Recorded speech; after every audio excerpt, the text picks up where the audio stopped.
নমস্কার বন্ধুরা, আরও একটি নতুন ভিডিওতে তোমাদের স্বাগত। আজকে রবিবারের বিকেল, এখন প্রায় 7টা মতো বাজে। কালকে থেকে তো আমার স্কুল আছে, তাই যতটা সম্ভব কোনো মোটামুটি কাজ গুছিয়ে রাখা আমার পক্ষে যতটা সম্ভব হয় আমি করে রাখি। তো অনেকদিন ধরেই জাসমিন বলছে যে ও ডালের বড়া খাবে। অ্যাকচুয়ালি আমার মা খুব এই জিনিসটা বানায় আর ওর খুব প্রিয় জিনিস এটা। তাই আমি এবারে যখন মাসের বাজার করেছিলাম একটু ছোলার ডাল নিয়ে এসেছিলাম। সেই ডালটাকে আমি জলে ভিজিয়ে রেখেছিলাম কালকে, আর আজকে সন্ধ্যেবেলা সেটা পেস্ট করে নিয়েছি। এবারে একটু দরদরা পেস্ট করে নেবেন।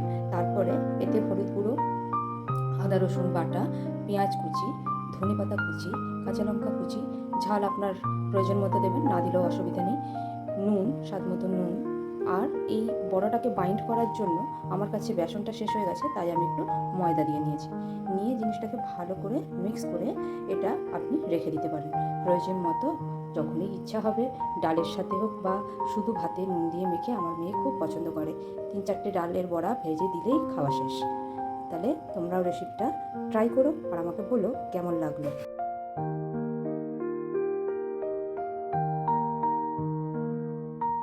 হাত দিয়ে মাখবেন না মিক্সচারটা, কারণ যদি আপনি মনে করেন অনেকটা বানিয়ে রেখে দেবেন তাহলে কিন্তু হাত দিয়ে মাখবেন না। এরকমই একটা চামচের সাহায্যে মেখে নিন, তাতে ইজিলি আপনি মেখেও নিতে পারবেন। আর এটা অনেক দিন পর্যন্ত থাকবেন ফ্রিজে রাখবেন।